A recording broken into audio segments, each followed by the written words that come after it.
하나님이 자신의 백성을 버리셨다? 아니, 이게 대체 무슨 말일까요? 우리가 믿는 모든 것과 정면으로 부딪히는 것처럼 들리는 이 충격적인 선언. 오늘 이 시간에는 이사야서의 한 구절을 통해서 이 역설 뒤에 숨겨진 진짜 의미를 한번 파헤쳐 보겠습니다. 자, 문제의 구절이 바로 이겁니다. 이사야 선지자의 이 말은 그냥 단순한 문장이 아니에요. 이건 하나님과 그분의 백성 사이에 맺어진 그 깨어질 수 없는 언약이라는 믿음의 뿌리 자체를 흔드는 선언이거든요. 아니, 어떻게 이런 일이 있을 수 있죠? 바로 이 지점에서 우리는 거대한 질문과 마주하게 됩니다. 어떻게 하나님이 자기 백성을 버리실 수 있었을까? 특히 바로 직전까지 정말 영광스러운 하나님 나라의 비전을 막 선포했던 그 이사야의 입에서 나온 말이라니 이 질문이 더 무겁게 다가오는 거죠. 이 선언의 진짜 의미를 이해하려면 우리는 당시 하나님의 백성들이 처했던 그 현실 속으로 좀 더 깊이 들어가 볼 필요가 있습니다. 도대체 무슨 일이 있었던 걸까요? 먼저 우리가 기억해야 할 게 있어요. 성경을 보면요. 하나님은 절대 변덕스럽거나 뭐랄까 기분 내키는 대로 행동하시지 않는다는 점입니다. 만약 그분의 백성이 버림을 받았다면 거기에는 분명 그럴 만한 이유가 있었다는 뜻이죠. 놀랍게도 그 해답의 실마리가 바로 그 구절 안에 숨어 있습니다. 이 심판의 이유를 설명하는 세 가지 결정적인 단서가 말이죠.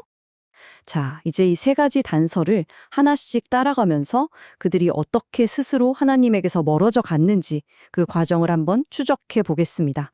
첫 번째 단서는요, 그들의 삶이 동방풍속, 그러니까 세상의 가치관으로 가득 차버렸다는 겁니다.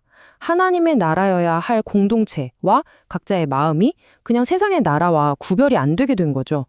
겉모습만 남고 속은 완전히 달라진 겁니다. 두 번째, 그들은 하나님의 말씀 대신에 세상의 점술에 귀를 기울였습니다. 이건 그냥 미래가 궁금해서가 아니었어요. 사실은 이미 마음속으로 정해놓은 자기들의 욕망과 계획에 신의 이름을 빌려서 정당성을 부여하고 싶었던 거죠. 그리고 세 번째는 하나님과의 언약이 아니라 눈에 보이는 힘, 즉 떠오르는 강대국들과의 동맹에 자신들의 안전과 미래를 걸었다는 겁니다. 사실상 하나님과의 관계를 세상적인 계약 관계로 대체해버린 셈이죠. 그런데 이런 모든 행동들, 그 밑바닥에는 과연 뭐가 있었을까요? 이사야는 문제의 핵심을 정확히 꿰뚫어 봅니다. 그들이 무너뜨린 두 가지 거대한 유혹, 바로 돈과 권력이었습니다. 첫 번째 유혹은 바로 부였습니다. 그들은 끝없이 쌓이는 재물을 보면서 하나님이 아니라 바로 그 돈의 힘을 믿기 시작한 거죠. 그리고 두 번째는 군사력이었습니다. 보이지 않는 하나님보다 눈앞에 늘어선 강력한 말과 병거에서 더 큰 안정감을 느꼈던 겁니다. 자, 바로 이 지점에서 이 모든 상황을 뒤집는 결정적인 반전과 마주하게 됩니다. 이제 질문을 바꿔야 할 시간이 온 거예요. 하나님은 왜 버리셨는가가 아니라 과연 누가 먼저 떠났는가입니다. 우리가 던졌던 처음 질문을 완전히 뒤집는 아주 강력한 통찰이 바로 여기에 담겨 있습니다. 바로 이겁니다. 하나님이 그들을 버리기 전에 하나님의 백성이 먼저 스스로 하나님의 백성이라는 그 자리에서 떠나버렸던 겁니다. 돈과 권력을 쫓아서 자신들만의 왕국을 세우는 그 순간 그들은 이미 그 정체성을 포기한 것이죠. 결국 하나님의 선언은 그들이 스스로 만들어낸 현실을 공식적으로 확인해 준 것뿐이었습니다. 이런 상태를 우리가 세속화라고 부릅니다. 겉모습은 하나님의 나라인 척하지만 그 속을 들여다보면 마음의 중심이 완전히 세상의 가치와 욕망으로 가득 차버린 상태 말이죠.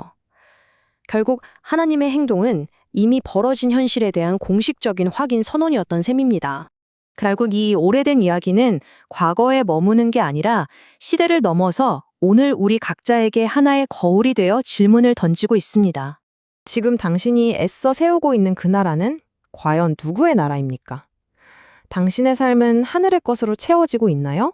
아니면 세상의 보물과 힘으로 나만의 왕국을 쌓아 올리고 있나요? 이 질문이야말로 수천 년의 시간을 뛰어넘어 오늘 우리에게 던져지는 가장 날카롭고 본질적인 도전일 겁니다.